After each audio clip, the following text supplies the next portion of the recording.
Bonsoir à tous. Alors, on se retrouve pour notre étude à quelques jours de Tisha B'Av. On est en plein dans cette période de Ben Hametzarim, cette période des 3 semaines qui séparent le 17 Tammuz de Tisha B'Av. Et c'est une période qu'on a l'habitude de vivre de manière un petit peu angoissée, angoissante. Mais en fait, le but, c'est pas juste d'attendre la fin de cette période, mais c'est aussi de vivre cette période du mieux possible pour qu'on puisse comprendre le message de cette période. Il faut savoir que c'est une période qu'on va pas vivre éternellement et que donc il faut presque, j'ai envie de dire, profiter, pas profiter parce qu'on aimerait que ça soit autrement, mais en attendant, tant qu'on a encore cette période-là, qu'on n'a pas encore le Beth Amikdash, profiter entre guillemets de cette période-là pour réaliser des choses un peu dans notre vie et on n'a pas spécialement l'occasion d'avoir ces éléments-là dans l'année. Et donc, c'est le bon moment pour ça. Le Beth Amikdash, comme on le sait, il prend une place assez importante dans notre vie, puisque en fait, on sait qu'on a pour principe de ne pas avoir une joie complète, une joie entière, tant qu'on n'a pas la venue du Beth Amikdash. Donc ça s'applique avec pas mal de dérivés. Il y a des gens même qui ont des comportements particuliers par rapport à ça, mais il y a des choses qui sont aussi admises de manière commune, comme par exemple quand il y a une choupa, alors on casse un verre. D'ailleurs, les gens ont souvent l'habitude de dire Mazel Tov juste après le cassage du verre, comme si on disait Mazel Tov pour le verre qui a été cassé. Alors que pas du tout. En fait, on dit on casse le verre pour en fait rappeler que la joie n'est pas complète tant qu'on n'a pas le Beth Amikdash reconstruit. Et ensuite, il faut attendre un petit moment.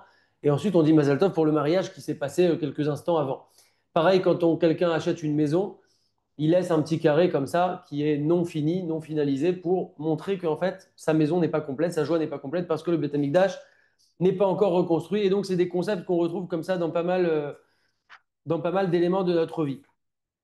Euh, il faut aussi comprendre, il y a, il y a une question qui est posée chez l'Agdola Omedet. Donc, déjà, notre étude, elle est basée, comme notre habitude, sur ce super livre, Halacha Agada.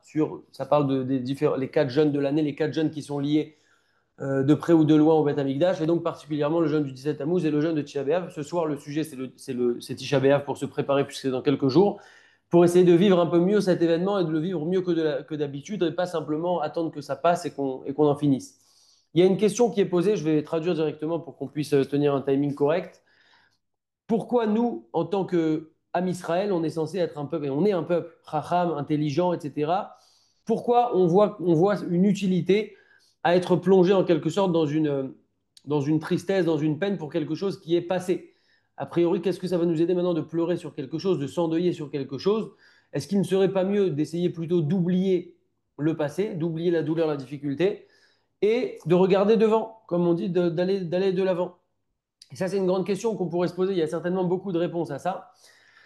Et cette question-là, il y a une personne qui s'appelle Platon, Aplaton en hébreu, Platon que vous connaissez tous, c'est un philosophe qui a vécu à l'époque de la destruction du premier Beth Amikdash.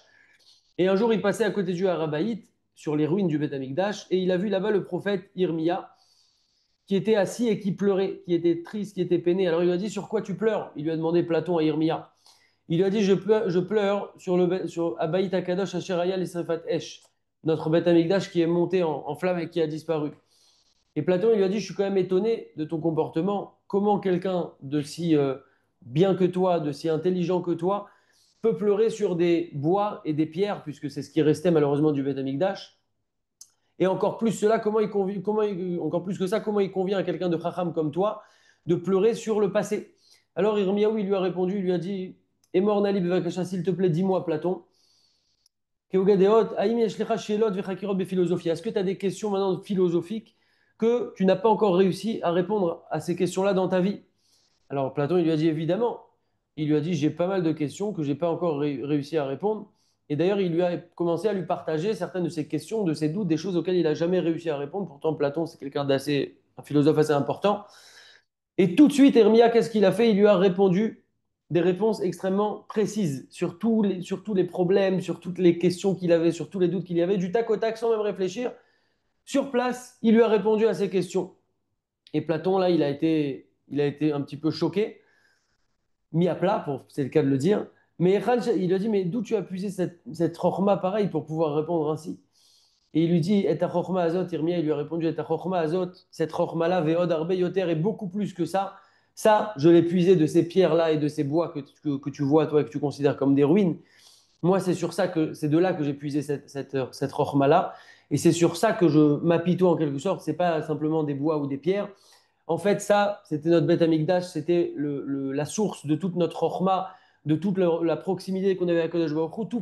Tout passait par cet endroit-là du monde, et particulièrement par le Beth Amikdash. Et il lui a dit, par contre, pour la deuxième question que tu m'as posée sur pourquoi on pleure et pourquoi je pleure sur le passé, il n'y a qu'un juif qui peut comprendre véritablement le sens de ce pleur sur le passé. Et après, on explique dans ce livre-là qu'en fait, on dit que le pleur, il n'est pas vraiment sur le passé, mais il est plutôt sur le futur. Parce que pardon, excusez-moi, le pleur, il est plutôt sur le présent, il n'est pas sur le passé, mais il est plutôt sur le présent, sur le manque qu'on a aujourd'hui, justement, sur ce manque de proximité avec Akadosh Baruch Hu, sur ce manque de dévoilement de Dieu dans le monde. Avant, on avait un lien qui était direct, qui était pur, il n'y avait pas de doute, etc. avec Hachem.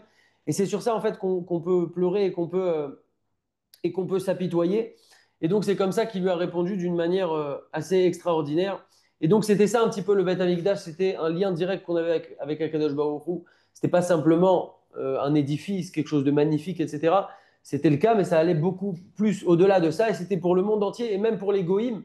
Et c'était quelque chose comme ça qui avait une influence remarquable pour tout le monde. Et sur ça, oui, on peut s'apitoyer. C'est comme il dit Rav David Touitou, il dit il nous faut des exemples, parce que nous, aujourd'hui, on ne comprend pas. On nous dit oui, le Beth Amikdash, mais on ne l'a pas connu, le Beth Amikdash.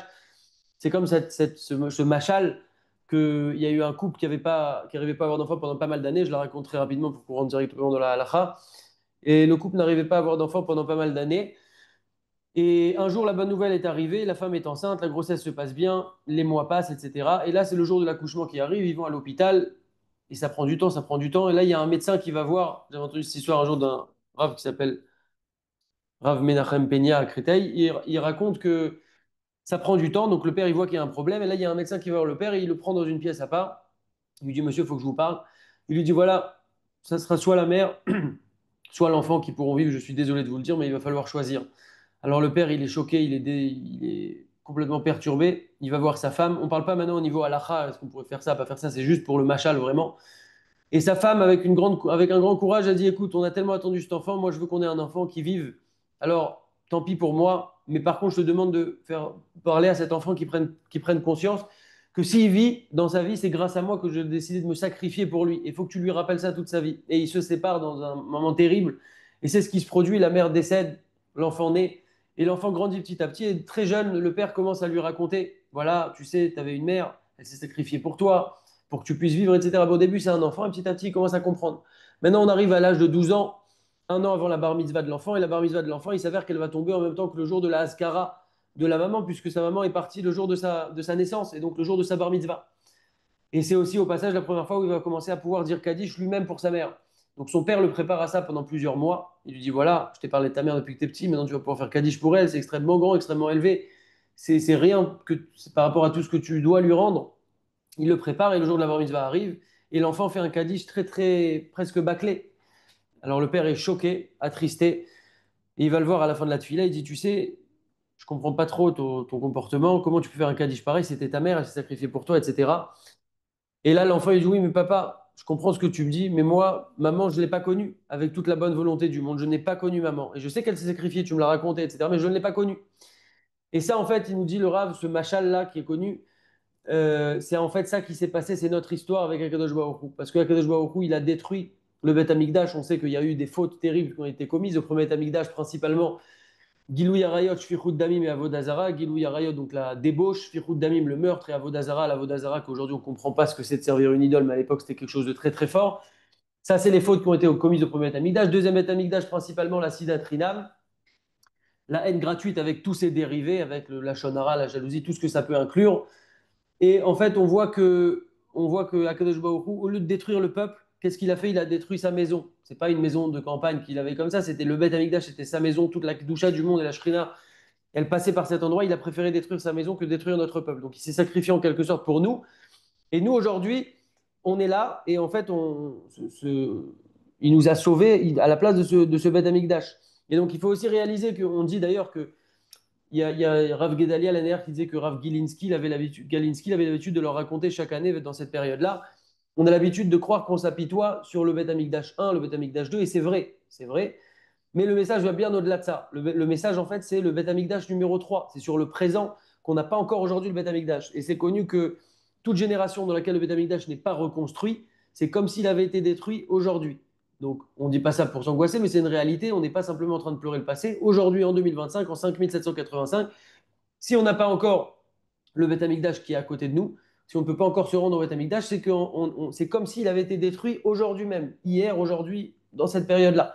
Et donc ça doit nous faire prendre conscience, un, que quelque chose de grand nous manque, deux, que Akadosh Baruch Hu s'est sacrifié pour le Beth Amikdash, et trois, qu'on comprend le niveau qu'il y avait en fait à cette époque-là avec Irmia qui a dit qu'en fait toute la Chorma, il l'avait puisé de là-bas, qu'il y avait un lien très fort avec Hachem, et comme il dit Rav David Touitou, c'est comme si on prendrait, pour comprendre encore une fois, pour avoir des exemples, on est obligé de prendre des exemples pour ressentir la chose. C'est comme si aujourd'hui quelqu'un perdait un billet de 100 euros et ça lui fait mal. Ou 500 euros, quand apparemment il y a plus de 500 euros. Mais disons 100 euros. Alors au début, il a les boules, quelques heures passent, et bon, au bout de quelques heures ou quelques jours ou quelques semaines pour les plus marocains d'entre nous, il dit qu'apparat. Maintenant, même situation à l'époque du Beth Amikdash, bon, c'était des pièces, mais peu importe, c'est pour l'exemple, quelqu'un perd une somme d'argent. C'est la même situation, la somme est perdue, elle ne revient pas. Par contre, la différence, c'est qu'il y avait un tel dévoilement du divin dans le monde, Akadosh Baruch Hu était tellement présent, il y avait un lien tellement fort avec Dieu et avec la Shrina, qu'en fait, on allait révéler à cette personne la raison de sa perte. Donc, dans les faits, c'est la même chose, elle a perdu cet argent. Par contre, on va lui révéler que, en fait, tu sais, tu as perdu ça à cet endroit-là, à cette heure-là, parce que 5 minutes plus tard, il y a un pauvre qui est passé, qui en avait besoin pour manger, c'était vital pour lui, etc. Quelle est la différence? Non seulement la personne, elle est plus angoissée, mais au contraire, elle est même contente. Elle se dit, ah, mais c'est super, si c'est comme ça, j'ai encore envie de reperdre 100 euros demain. Et donc ça, oui, ça nous manque. Ça nous manque, c'est ce qu'il y avait à l'époque du Beth Amikdash, cette clairvoyance-là, et c'est ça qu'on veut espérer très bientôt euh, revoir Bezrat Hashem. Donc voilà, on peut parler comme ça pendant des heures, et d'ailleurs, j'encourage tout le monde à aller dans des endroits où ça vivra un petit peu le jour de Tisha B'Av, parce qu'encore une fois, c'est l'occasion, on va dire, de se renforcer sur ces sujets-là. Il y a beaucoup à dire, et ça nous sensibilise, ça nous fait prendre conscience puisqu'on a tous une neshama. Et donc voilà, pour rentrer maintenant un petit peu dans le vif du sujet, on va aller assez vite, mais comme à notre habitude, le but c'est de voir un peu globalement les halakhot, de balayer un petit peu. Ça demandera à être approfondi, mais déjà, on peut voir globalement pas mal de choses. Tout d'abord, Tisha B'Av. Bon, déjà, il faut savoir que Tisha B'Av, historiquement, le premier Tisha B'Av de l'histoire, c'est avec l'épisode des Meraglim, les explorateurs qui sont revenus et qui ont mal parlé d'Eretz Israël. Hachem leur a dit, OK, vous parlez mal d'Eretz Israël, vous n'allez pas rentrer maintenant en Eretz Israël, ils devaient rentrer maintenant. Ils sont rentrés finalement 40 ans plus tard. Et ils sont rentrés 40 ans plus tard, ils ont été punis. Et toute cette génération-là, en tout cas les hommes, je crois que c'était entre 20 et 60 ans, ils sont morts. Et c'est seulement les autres, la génération suivante, qui a pu rentrer en Eretz Israël. Ça, c'est le premier Tisha B'Av de notre histoire. À partir de là, je ne sais pas si c'est lié à cette histoire-là, ou en tout cas, à partir de là, il y a eu pas mal d'événements qui se sont passés à la date de Tisha B'Av avec des malheurs qui ont eu lieu. Il y a aussi un lien avec l'Inquisition, je ne sais pas exactement c'est quoi comme date par rapport à l'Inquisition des Juifs d'Espagne. Bon, il y a de nombreux malheurs qui sont arrivés, des pogroms, etc. à cette date-là de Tisha B'Av. Il y a eu la destruction des Beth Amikdashot. En tout cas, ici, on rapporte 5 raisons, mais il y a eu encore en réalité plus d'événements. Mais c'est pour cette raison-là, ces 5 raisons-là qu'on jeûne à Tisha B'Av. Un, donc la première, c'est Nixar alam Israël, Shaou Bamidbar, les bénis Israël qui étaient dans le désert. Il a été décrété ce jour-là de Tisha B'Av qu'ils ne rentreront pas en Eretz Israël à cause de la faute des Meraglim, pour avoir mal parlé sur Eretz Israël. Deux, destruction du premier Beth Amikdash. Trois, destruction du deuxième Beth Amikdash, à la même date. Quatre, la ville de Bétar qui est tombée entre la main des Romains, et il y a eu des millions de Juifs, il faut réaliser que c'est des millions de Juifs qui sont morts, des hommes, des femmes, des enfants, des vieux, etc. Cinquième raison, Tournus Rufus, il a brûlé le Echal qui était dans le Beth Amikdash. Donc pour ces 5 événements-là, on a le jeûne de Tisha B'Av. Ça va au-delà du jeûne, c'est pas simplement un jeûne. Tisha B'Av, ça se résume pas à pas manger, pas boire. D'ailleurs, de manière générale, quand il y a un jeûne, le but d'un jeûne, c'est avant tout de faire teshuva. C'est-à-dire qu'en fait, la journée passe, au bout d'un moment, on a faim, on a soif, on a très faim, on a très soif, on se dit pourquoi on a faim? Parce qu'on jeûne. Pourquoi on jeûne? Parce qu'il y a eu un malheur à cette date-là. Pourquoi il y a eu un malheur? Parce qu'on a fauté. Pourquoi on a fauté? Ah, parce qu'on doit faire tchouva. Bon, jusqu'à aujourd'hui, on doit faire tchouva. Donc le message d'un jeûne, c'est avant tout de faire teshuva. Donc ça, c'est les 5 raisons. Ok,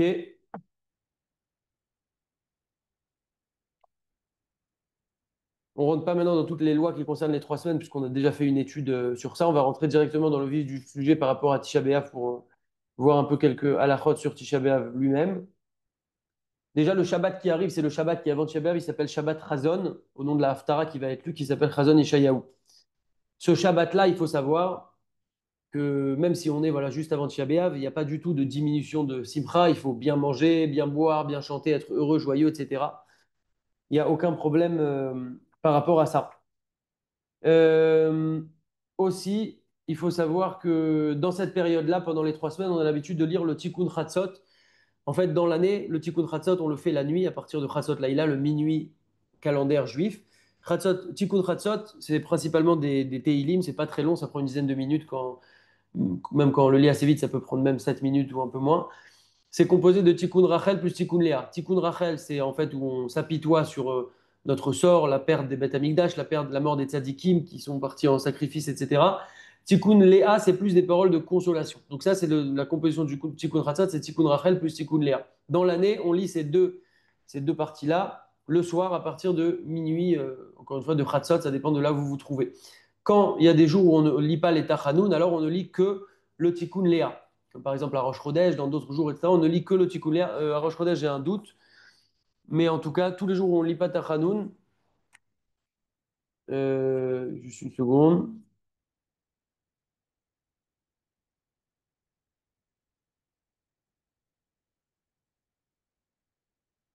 Ouais, les jours où on lit pas Tachanoun, on dit que Tikkun Léa. Et il y a des jours carrément où on ne dit ni Tikkun Léa ni Tikkun Rachel, comme par exemple le soir de Shabbat et encore d'autres exemples. En tout cas, ici, pendant cette période-là de 3 semaines, et donc il reste encore quelques jours, à savoir mardi, mercredi, jeudi, vendredi, c'est tout. Parce que Shabbat, on ne fait pas, et dimanche, ça sera déjà Tisha B'Av. On a l'habitude de lire le Tikkun Rachel, seulement le Tikkun Rachel, après Chatzot, mais non pas de la nuit, mais de la journée. En plus de celui de la nuit, on lit ça la journée. Tikkun Rachel, ça prend vraiment 3-4 minutes. C'est bien de le faire. Il reste encore voilà, quelques jours pour le faire, pour ceux qui veulent.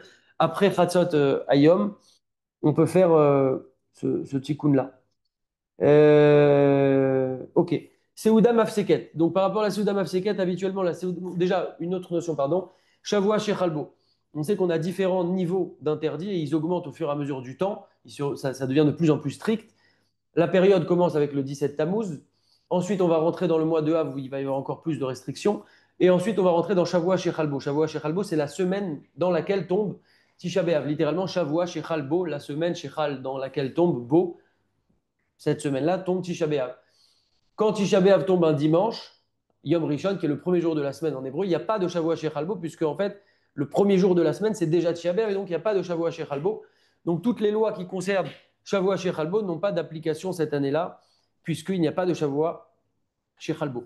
Une autre chose qu'il n'y a pas cette année, c'est la Seuda Mafseket. La Seuda Mafseket, c'est le dernier repas qu'on va prendre avant l'entrée du jeûne. Vraiment le dernier repas. Et donc, c'est une Seuda d'habitude où on marque pas mal de formes de deuil. Il y en a qui mangent par terre, on mange un seul plat, etc., etc. Cette année, vu qu'on est dans Shabbat et que Shabbat, parce qu'en fait, le jeûne va rentrer déjà avant même la fin de Shabbat, puisque ça rentre avant la Shkia, avant le coucher du soleil, juste avant. Donc, ce sera encore dans Shabbat. On ne peut pas marquer de signe de Havelut à Shabbat. Et donc, il n'y aura pas de Seuda Mafseket. Donc, aucune coutume de Seuda Mafseket. Ni on mange par terre, ni on doit manger un seul plat. On peut manger comme on veut. Bessimcha, bien manger, bien boire, parce qu'on est encore dans Shabbat, même chanter. Donc, ça va être probablement pour tous Seuda Shlichit. En fait, Mincha va avoir lieu certainement plus tôt dans les synagogues. Et ensuite, on va faire Seuda Shlichit, qui sera probablement notre Seuda, pas vraiment Seuda Mafseket, puisqu'elle ne s'appelle pas comme ça, mais en tout cas, notre dernier repas avant d'entrer dans le jeûne. Mais en tout cas, aucune coutume par rapport au deuil, contrairement à la Séouda qu'on fait de manière habituelle. Je coupe le micro, pardon. Ok.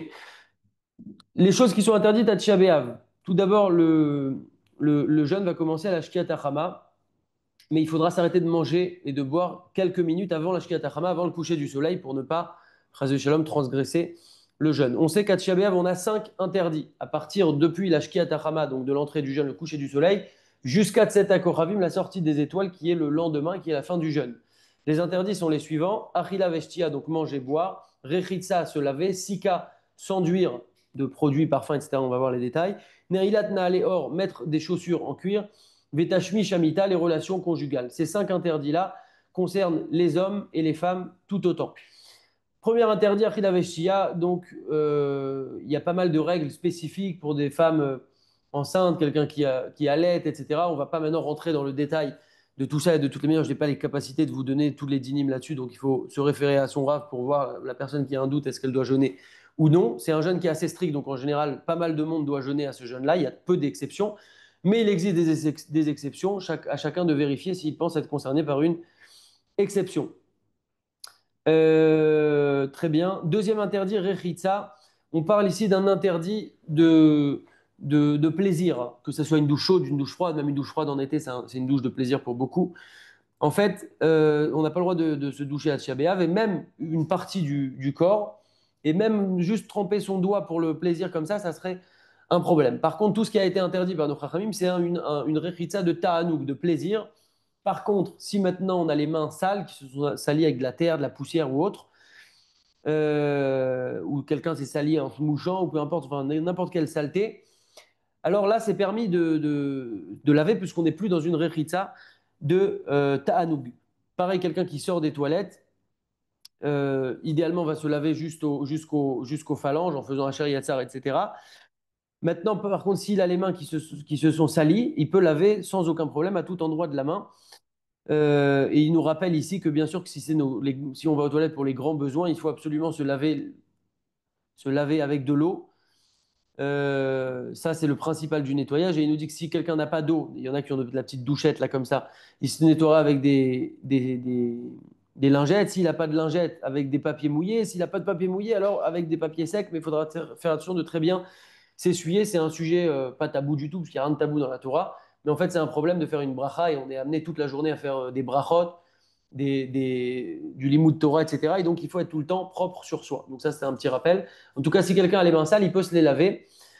Le matin, quand on va se lever le matin, on va faire le Netilat Yadayim, donc 1, 2, 2, 3, 3, comme d'habitude, jusqu'aux phalanges, et on fait la bracha de la Netilat Yadayim. Je vous conseille de faire un petit rappel technique pour pas oublier par réflexe de faire Netilat Yadayim classiquement, de par exemple retourner le Keli avant d'aller dormir pour que quand le matin on le fait, on se rappelle. Moi, j'ai l'habitude de mettre un petit verre en carton de café sur la machine à café, bon, pas pour Tisha B'Av, mais pour les autres jeunes, pour pas me planter. Voilà, c'est des petits signes comme ça, juste pour se rappeler les choses. On ne peut pas se laver le matin le visage. Si maintenant on a une petite saleté qui est localisée dans l'œil, par exemple, alors on peut laver l'endroit spécifiquement où il y a cette saleté-là, puisque ça ne sera pas pareil un lavage de plaisir. Euh, Très bien. Quelqu'un qui veut par exemple laver un fruit, qui veut donner par exemple à son enfant un fruit, peut laver le fruit sans aucun problème. Encore une fois, ce n'est pas un lavage de plaisir, donc il n'y a pas de problème. Troisième interdit, sika, le fait de s'enduire. Shemen, crème, donc des huiles, des crèmes, il est interdit de s'enduire d'huile, de crème, etc., Tisha B'Av, et même une partie du corps, parce que c'est un certain plaisir. Si par contre c'est pour une refoua, une guérison ou pour enlever une saleté, ce sera permis. Pareil, quand on met par exemple une bonne odeur sur le corps, comme par exemple un déodorant, etc., c'est pas spécialement un plaisir, c'est surtout pour enlever les odeurs de transpiration. Et donc ça, ce sera permis, mais tout ce qui va rentrer dans le plaisir, le parfum pour le kiff, la crème, etc., ça, c'est interdit. Quatrième interdit, Nerilat Sandal, les chaussures en cuir. On ne peut pas mettre des chaussures en cuir. On va revenir plus tard sur à quel moment il faut les enlever cette année pendant Shabbat. Mais en tout cas, la règle générale, c'est des chaussures en cuir, c'est interdit. Des chaussures en simili-cuir, contrairement à ce qu'on pourrait croire, c'est permis. Et on ne craint pas que les gens vont commencer à croire que c'est des chaussures en cuir, etc. Parce qu'on ne rajoute pas des xérotes que les chachamim n'ont pas rajoutées. On pourra mettre des chaussures qui sont des chaussures de sport, même si elles sont plus confortables que des chaussures en cuir, il n'y a pas de problème. Mais l'idée, c'est quand même de marquer le coup. Celui qui peut, avec des chaussures un petit peu comme des espadrilles où on sent bien le sol. C'est un peu le but de base en fait, parce que c'était les chaussures en cuir avant, c'était assez classique. Et c'était les bonnes chaussures, c'était des chaussures en cuir. Tout ce qui est autre élément en cuir, il n'y a pas de problème. Un vêtement en cuir, un coussin en cuir, etc. Il n'y a pas de problème. C'est vraiment les chaussures qui sont, euh, qui sont interdites. Euh, pour les enfants, ça serait permis de leur mettre des chaussures en cuir, mais c'est quand même mieux d'éviter de leur mettre des chaussures en cuir en fait, puisqu'aujourd'hui la plupart des chaussures ne sont pas en cuir, surtout pour les enfants. Donc c'est bien et même de toutes les manières de les habituer au niveau rhinour.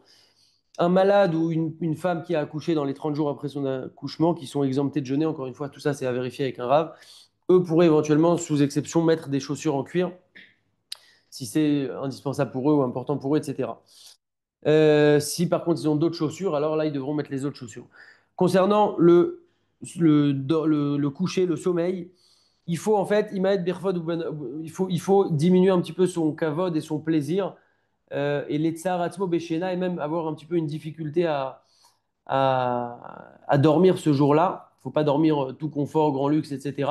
Donc c'est bien de mettre le matelas pour ceux qui peuvent sur le sol. Il y en a qui dorment complètement directement au sol. Il y en a qui mettent une pierre sous la tête. Bon, l'idée c'est d'avoir un petit peu une petite galère pour pas oublier le contexte. En fait, le but de Tisha B'Av, c'est pas juste d'aller à la Sina et des consorts de la Sina. C'est la détente, c'est la petite clope, c'est la discussion. C'est pas du tout. C'est en fait, il y a un message à prendre. Si c'est pour perdre son temps en discussion futile, il vaut mieux rester chez soi tranquillement. Et on va revenir aussi sur ça après. Tashmish Mita, donc ça, c'est le cinquième interdit. C'est les relations interdites. Les relations conjugales, pardon, sont interdites à Tisha B'Av. Également, un point important, c'est que le couple, bien sûr, on parle du couple quand la femme n'est pas nida, sinon il n'y aurait même pas de question. Le couple dont la femme n'est pas nida ne peut pas dormir ensemble. Par contre, le couple n'a pas besoin de se comporter avec toutes les dîners à chakot, c'est-à-dire toutes les dînes de distanciation, comme par exemple ne pas donner à sa femme quelque chose dans la main directement. Ça, quand elle est nida, on ne peut pas le faire. Là, à Tisha B'Av, on ne nous demande pas d'appliquer ça. C'est simplement pour le coucher. Il ne faut pas dormir en couple ce soir-là. Euh, Très bien. Oui, encore une fois, c'est juste de dormir ensemble qui est interdit, mais toutes les autres choses sont permises. Euh, se toucher, c'est-à-dire se donner un truc dans la main, ça c'est permis. Après, tout ce qui va être un peu plus affectif, un bisou, un câlin, etc., ça c'est peut-être à discuter. Je ne connais pas la halakha par rapport à ce point-là. Mais selon l'esprit de Tisha B'Av, en tout cas, c'est pas, ça conviendrait pas. De toutes les manières, on a une mauvaise haleine à Tisha B'Av, donc il vaut mieux se ranger sur le côté. Talmud Torah, l'étude de la Torah. Mitzvah Talmud Torah chez Yeshna Bechol Hashana. On a une mitzvah d'étudier de la Torah toute l'année, tous les jours, hein, pour rappel. Eh bien, cette mitzvah-là, la grande nouvelle, c'est que nous l'avons aussi à Tisha B'Av. Par contre, le seul point ici, c'est que comme on le sait, la Torah, comme on dit, Pikoudé Hachem Yesharim, mais ça me relève, donc les règles d'Hachem sont droites et elles réjouissent le cœur. On sait très bien, on le sait tous, que quand on étudie la Torah et qu'on rentre dans le sujet, ça nous réjouit, ça réjouit notre cœur. Et donc, ce jour-là, il faut un peu diminuer la joie. Et donc, c'est pour ça qu'il y a des choses qu'on va pouvoir étudier, on va devoir étudier. C'est un devoir d'étudier à Tisha B'Av comme tout autre jour de l'année. Mais on va devoir étudier des choses qui ne réjouissent pas, donc soit des dîners de Havelout, soit des choses qui sont liées à la destruction du Beth Amikdash. Il y a différentes Gemara où on parle de la destruction du Beth Amikdash. C'est d'ailleurs passionnant, c'est très intéressant. J'avais entendu des shiurim sur ça, c'est très intéressant. Ça permet de vraiment rentrer dans notre esprit dedans. Il y a aussi, par exemple, ici le Shahar à Agada, la partie Agada avec beaucoup d'histoires, de Chizukim, etc. sur tout ça. Donc, il y a toutes ces choses-là, on peut les étudier.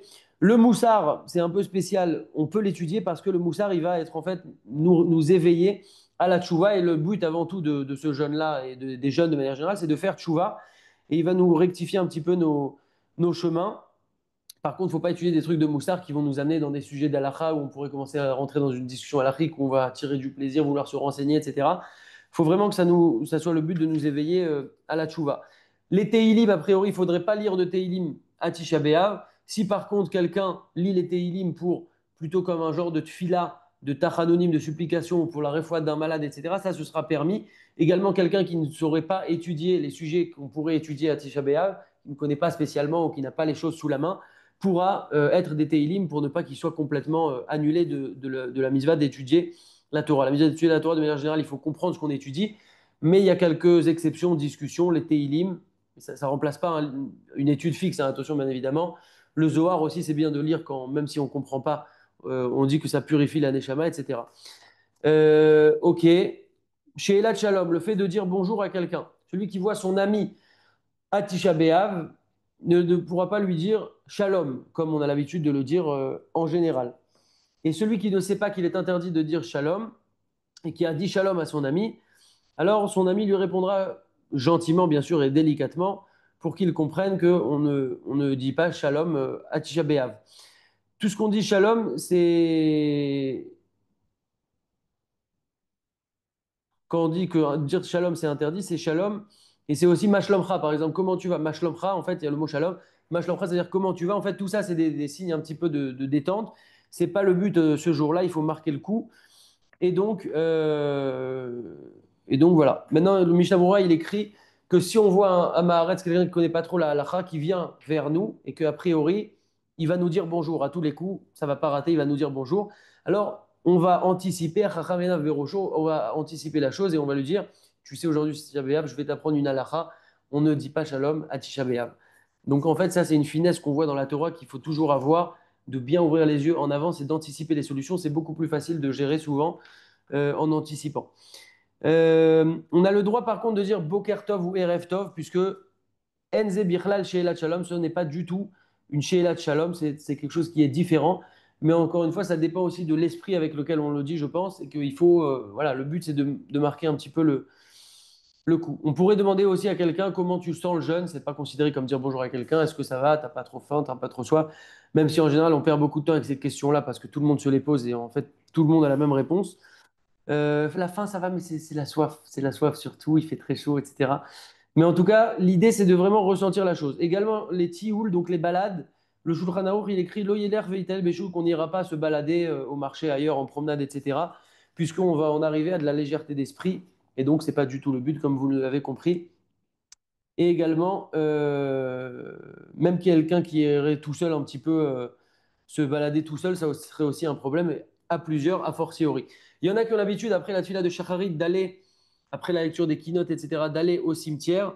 Les vakesh, bien niftarim, sheit palelu, allez-nous, que les niftarim, leurs néchaot, puissent prier pour nous, devant Akadosh Baruch Hu, etc., pour dire Daï les tsarot, les Israël, qu'on ne veut plus de décrets, de difficultés, etc., et que Hachem nous délivre.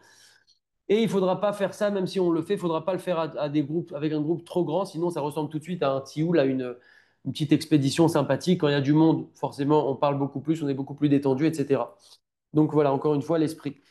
À Tisha B'Av, on a l'habitude de ne pas faire de melacha, que ce soit enfin, toute la journée, pour ne pas détacher notre esprit de la Havelout de ce jour-là, du Chorban Bet Amikdash. Et également, quand on travaille, eh ben, on ne sent pas forcément le jeûne, donc on ne pourra pas faire de melacha. Également, si quelqu'un fait des efforts trop importants, il y a un risque qu'il puisse ne pas terminer le jeûne, et ça serait un problème. Par contre, le soir de Tisha B'Av, ça c'est pour la journée, mais le soir de Tisha B'Av, ce sera permis de faire une melacha, et là, il n'y aura pas de problème.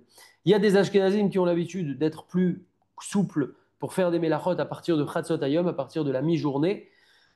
Mais il écrit dans le Sefer Chayei Adam que toute personne irait Shamaïm, même Ashkenaz, etc. Il faudra pas, il faudra essayer au maximum en fait de ne pas faire de Melachot toute la journée pour ne pas, encore une fois, se tourner de cet esprit-là de Tisha B'Av. Le Shulchan Aruch également, et ça pourra peut-être régler le sujet et nous calmer. Kol haose melacha vet Tisha B'Av, tout celui qui fait une melacha à Tisha B'Av, et no roe siman bracha meota melacha. Il ne voit pas de siman bracha de cette melacha-là. Ce qu'on cherche en général dans notre travail, c'est avant tout la bracha, avant la quantité, mais surtout de la qualité de la bracha. Celui qui travaille chez Abéab, il n'y a pas de bracha. Bon, cette année, ça tombe bien, c'est un dimanche, mais voilà, on a l'habitude, ceux qui ne travaillent pas le dimanche, d'aller se balader, bah, il ne faudra pas se balader. Celui qui veut travailler, il ne faudra pas qu'il se travaille s'il veut voir de la bracha.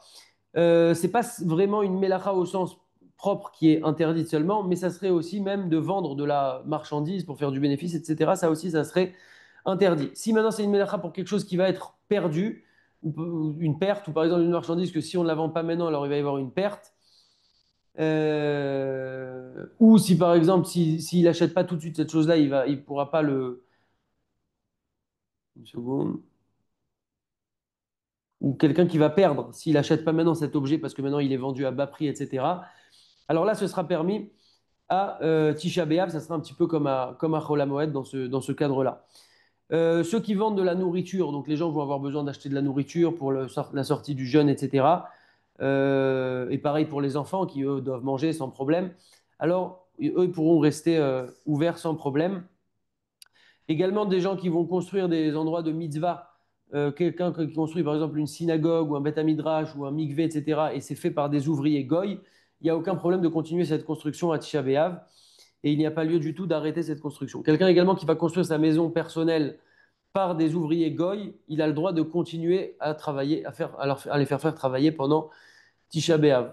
Peut-être que les commencer à les faire travailler cette date-là, ça serait un problème, je ne sais pas, mais en tout cas, continuer, il n'y aurait pas de problème. On a l'habitude de commencer à préparer la nourriture de la fin du jeûne à partir de Chatzot, en général.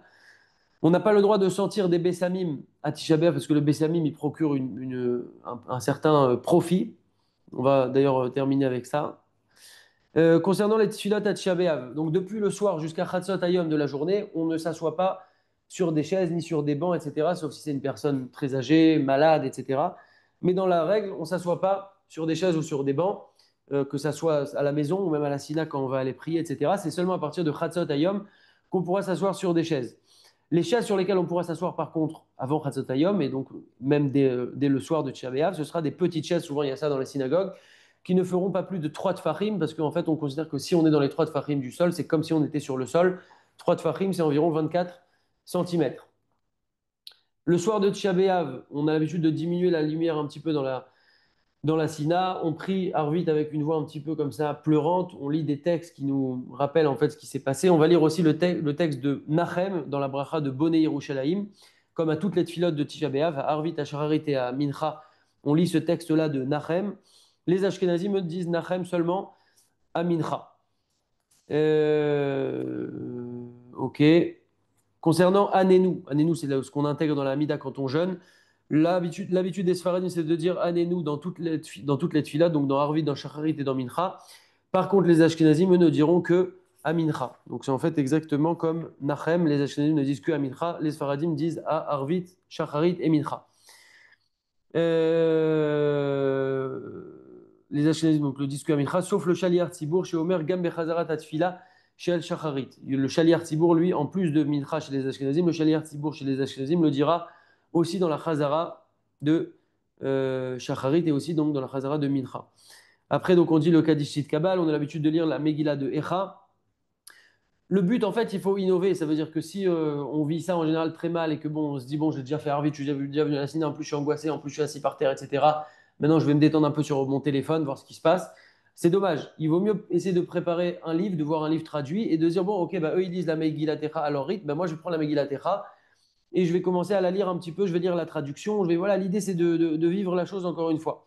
Dai la sinatrinam, il faudra s'efforcer pendant qu'on dit la Megillah de Echa et les keynotes, de pleurer et de s'endeuiller en fait les hit Abel, mais en mec libo de plus profond de notre cœur sur la destruction du Beth Amikdash, sur l'exil de la Shrina de la présence divine et sur la faute de la sinatrinam, puisque finalement le dernier Beth Amikdash qu'on a eu en date, c'est le deuxième Beth Amikdash. Ce dernier Beth Amikdash a été détruit euh, à cause de la faute de la sinatrinam, et c'est d'ailleurs c'est pour ça que c'est le plus important en quelque sorte.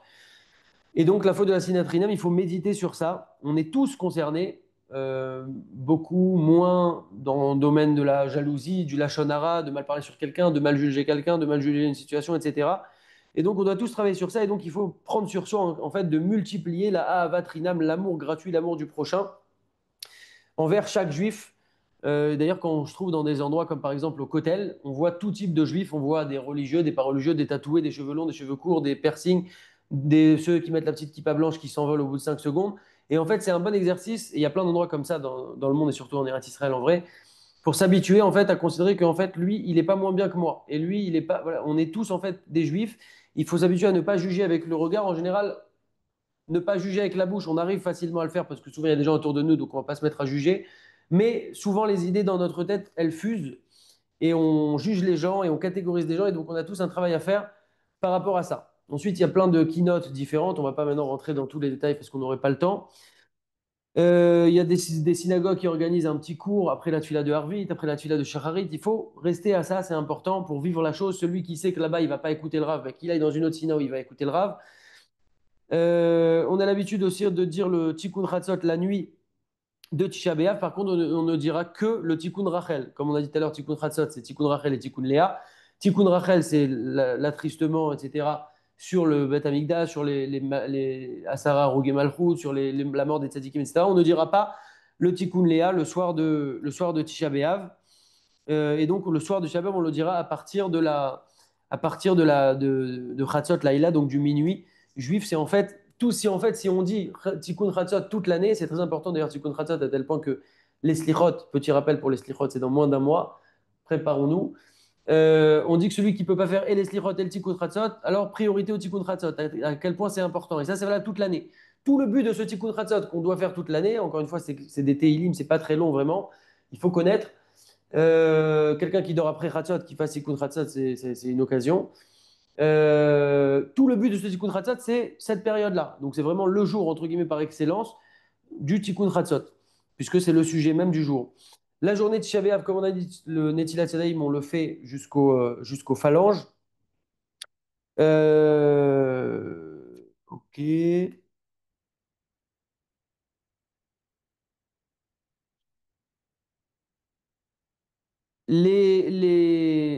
Concernant les tfilines et le talit, il y a différentes habitudes. Le minhag Yerushalayim, c'est de les mettre le matin, mais il y a beaucoup de minhag d'Afrique du Nord qui le mettent l'après-midi et donc ils font la tfila le matin sans rien, ni talit gadol, ni tfiline. Au passage, le talit gadol est obligatoire, il n'est pas en option toute l'année. Et des fois, il y a des gens qui mettent que les tfilines parce qu'ils n'ont pas le temps. Mais en vrai, de mettre le talit gadol, c'est très important et ça ne prend que 30 secondes en plus. Donc chacun en fonction de son minag par rapport aux tfilines. En général, dans l'assina où on va, il faut respecter le minag pour ne pas se séparer du tsibour. Donc on fait la tfila comme tous les jours pour le matin. Il y aura des passages qu'on rajoute, comme on a dit, comme Nachem, Anenu, etc. Il y aura une lecture de la Torah. Ensuite, on lit la Megillah de Echa. Ensuite, on lit les Kinot. Yeshna Aftacha Merabotenu, on a une promesse de nos Chachamim qui nous dit que si un homme pleure, une personne pleure sur la destruction du Beth Amikdash et sur la mort des Tzadikim, la mort des Tzadikim, c'est jusqu'à aujourd'hui. Hein. Ça veut dire que quand il y a des soldats, par exemple, qui sont là et qui sont en Messirut Nefesh, ça, c'est la mort des Tzadikim, c'est jusqu'à aujourd'hui. Il faut comprendre ça, il faut réaliser ça. C'est aussi le but de ce jour-là.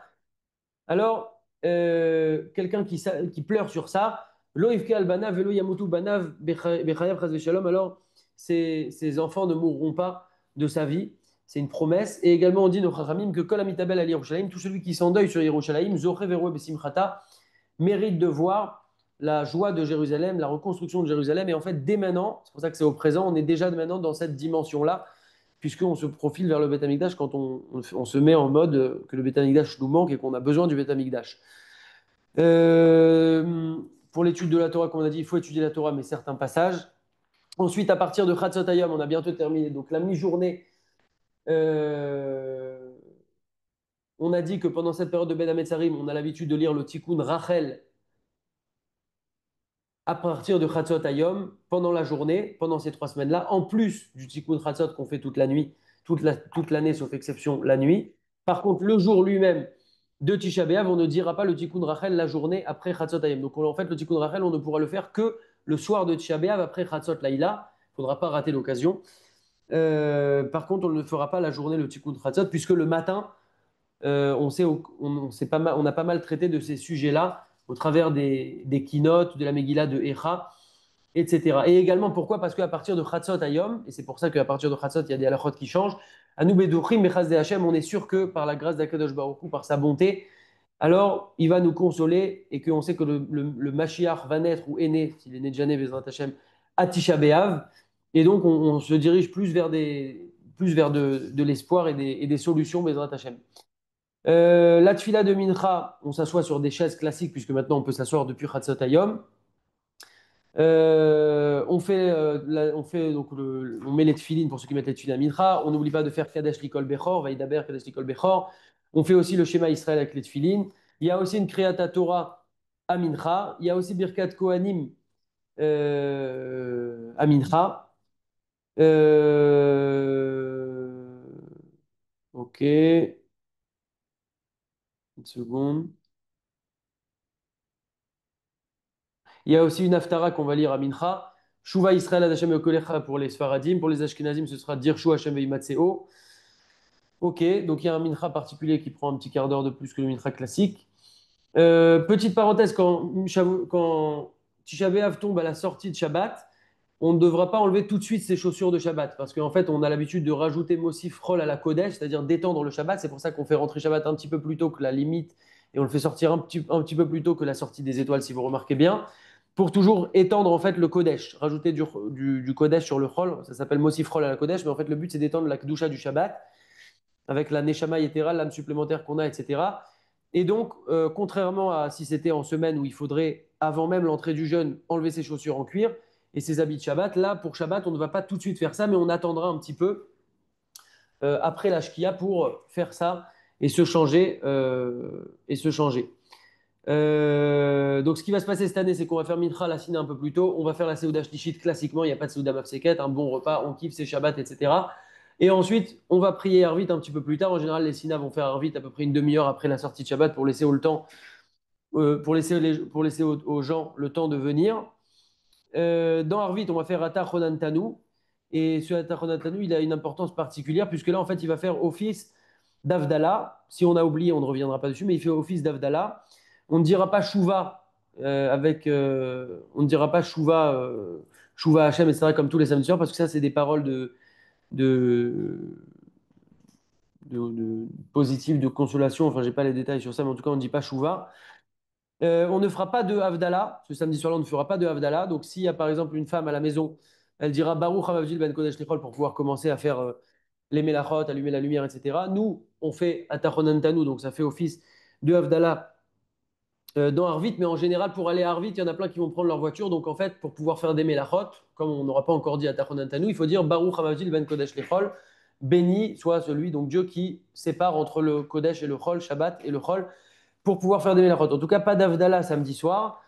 On fera simplement la bracha de Boré Meoréaesh. En général, on va la faire à la Sina quand on fera Arvit. Là-bas, il y a le Rav qui va faire, ou le Chalet Artibourg qui va faire Boré Meoréaesh. Les femmes, il faut leur rappeler de le faire à la maison Boré Meoréaesh. D'ailleurs, à Boré Meoréaesh, on ne peut le faire que le samedi soir.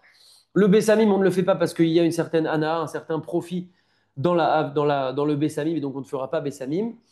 Par contre, la Havdalah, quand est-ce qu'on la fera? À la sortie du jeûne. Et donc, dimanche soir, cette année, on fera la Havdalah sur le verre de vin directement et en fait on fera seulement les deux brachot, donc Boré Prea Gefen, Amavdil Ben Kodesh Lechol. Uniquement ces deux brachot là et sans tout le texte Rishon Letzion Inam, etc. Anna Hashem, etc. On ne fera pas ça parce que ça a été institué pour multiplier la simcha. Et là, en fait, comme on est encore à la sortie de Tisha B'Av avec le Beth Midrash, je crois que c'est la raison, il a brûlé jusqu'au 10 Av. Donc, on fait simplement les deux brachot, Boré Pera Gefen, Amadji Ben Kodesh Lechol, et ensuite on boit le vin. Et donc, la Havdalah n'aura lieu qu'à la sortie du jeûne. Et d'ailleurs, il faudra faire cette Havdalah pour pouvoir manger. Très bien.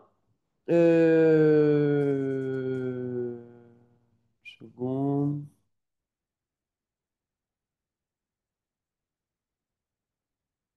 On a presque fini, hein, ne vous angoissez pas.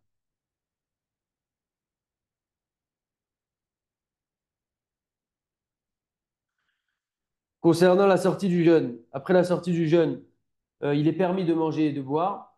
Par contre, quand ça tombe comme cette année dimanche, donc il faut attendre dimanche soir, il faut faire la Havdalah avant de manger et de boire, c'est indispensable. Euh, la Birkat Alevana, c'est marqué dans le livre Yesod Veshoresh Avoda. Il faut la dire avec une grande simcha, la Birkat Alevana. C'est un très grand moment d'ailleurs. J'ai entendu le petit-fils de Baba Saleh dire que il nous a fait un cours une fois, il est venu, il a dit que quelqu'un qui fait la Birkat Alevana, ça y est, il n'a plus à s'angoisser, il n'a plus de problème. J'ai pas les détails de tout ça, mais Birkat Alevana, ça a quelque chose de très très grand et de particulier. Il faut le dire avec une grande simcha. Et d'ailleurs, c'est qu'une fois par mois. Il y a des brachot même qu'on fait qu'une fois par an, ou même encore moins. Et donc, il faut faire attention à ces brachot-là parce qu'on les dit pas souvent. Mais même les brachot qu'on dit souvent, on s'habitue à les faire de manière bâclée. Il faut aussi travailler sur ça. Mais en tout cas, il faut faire ça de manière besimcha. Et donc, Merchav Etzrim Never Birkat Alevana besimcha, puisqu'il faut le faire avec de la simcha. On a l'habitude de ne pas faire Birkat Alevana, parce qu'on pourrait le faire techniquement un petit peu avant Tisha B'Av. On n'a pas l'habitude de le faire avant Tisha B'Av, puisque c'est des jours dans lesquels on diminue la simcha. Puisque quand on rentre dans le mois de Av, on diminue la simcha. Encore une fois, on n'éteint pas la simcha, il faut toujours rester joyeux. Et donc, c'est pour ça qu'en fait, on attend la sortie de Tisha B'Av, où il est encore temps de faire la bracha de la Birkat Alevana. Et donc, il y a un inyan de faire la Birkat Alevana à la sortie de Tisha B'Av, tout de suite à la sortie de Tisha B'Av. Et... Une seconde. Donc c'est pour ça qu'en général dans les Sina, ils amènent un petit peu de nourriture pour que les gens puissent manger un petit truc après la Havdalah et qu'en plus ils puissent faire la Birkat Alevana déjà un petit peu moins stressé. Si la Sina n'a pas réussi à organiser un petit peu de nourriture, il y en a qui disent qu'il est préférable de dire la Birkat Alevana en Tzibourg, puis maintenant que les gens sont là, puisqu'on a un principe de Berova Madrat Meler, c'est en grand nombre qu'on loue le roi, donc il y a toujours un inyan d'être plusieurs pour faire les brachot ensemble. Plutôt que d'arriver chez soi, de faire l'Avdallah chez soi et de faire la bracha après tout seul. quand on va être tout seul. Ça, c'est s'il sait qu'il va pouvoir faire la bracha comme il faut, comme il se doit. Mais sincèrement, c'est un petit effort qu'on nous demande encore 3 4 minutes. Il faut le faire. C'est dans ces moments qu'on prouve à Hachem qu'on est, qu'on est, qu'on est attaché à ces mitzvot. Très bien, donc ça, on a dit pour la Havdalah. Donc la Havdalah de dimanche soir, comme vous l'avez compris, il n'y a pas de bougie, il n'y a pas de Bessamim. La bougie, on l'a fait samedi soir. Et le Bessamim, il n'y en aura pas. Une seconde.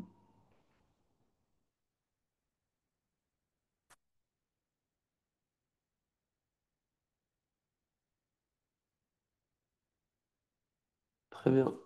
Le 10 Av, et on termine avec ça. Amon Chazal, Beshiva Be'av, Nechnesu Agoim Lechal Mikdash. Le 7 Av, les Goïms sont rentrés dans le Echal du Mikdash et ils ont détruit, abîmé, etc. Le septième, le 7 Av, le 8 Av, le 9 Av, à l'approche de la nuit, ils ont mis feu en fait au Beth Amikdash, donc ça a commencé le 9 Av, donc c'est pour ça qu'on fait ça à Tisha B'Av. Ve'amar Rabbi Yochanan, Ilou Haïti Beoto Ador Shel Choban Bet Amikdash, Haïti Kovet Tatarani Be'asiri Be'av. Il a dit si j'étais dans cette génération, j'aurais fixé le jeûne, moi le 10 Av. Mais puisqu'en fait, il dit ça parce que la majorité a été brûlée le 10 Av, mais les Chachamim, malgré tout, l'ont fixé le 9 Av parce que le début de ce malheur a eu lieu le 9 Av. Et maintenant, malgré tout, il faut savoir que le 10 Av, c'est la majorité du Beth Amikdash qui a brûlé le 10 Av. Donc le 10 Av, c'est pas encore la fiesta. Et donc, il y a encore certains minagim. Euh, Ok. Donc, par exemple, la viande, on a l'habitude de ne pas manger de viande jusqu'au 10 Av, toute la journée du 10 Av, de ne pas manger de viande toute la journée. Donc, c'est seulement le 11 Av au soir.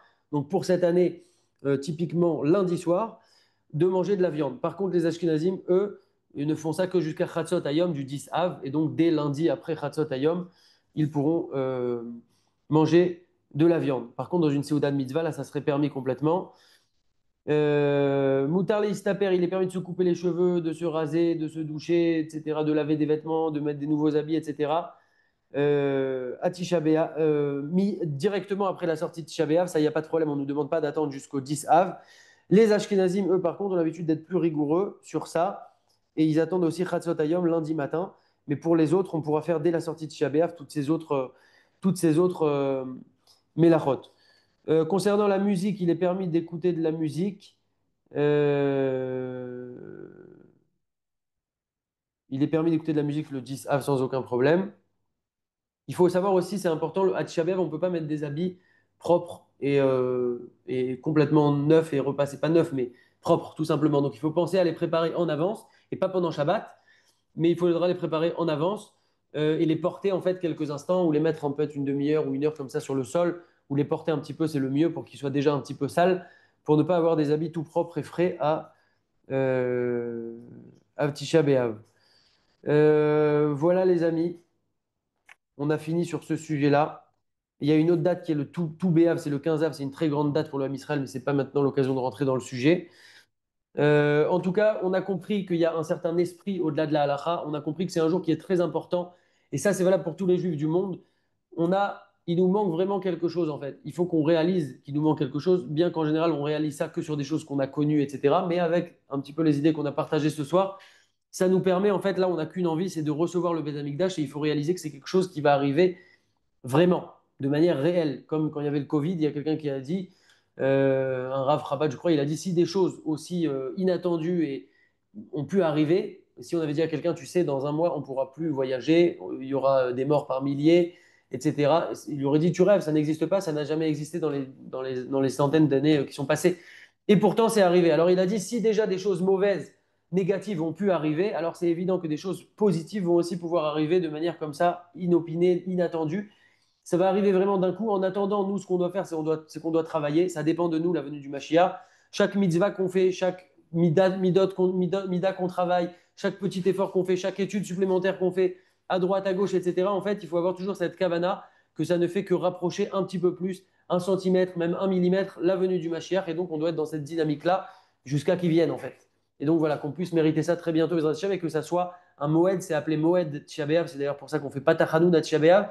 C'est déjà dans le potentiel une fête, ça ne l'est pas encore totalement, mais potentiellement ce sera une fête et un jour de joie, puisqu'il n'y aura plus cette période d'angoisse très bientôt, Bezrat Hashem. Chazak à tous, je réactive les micros et que l'année prochaine, il n'y ait pas cours sur Tisha B'Av.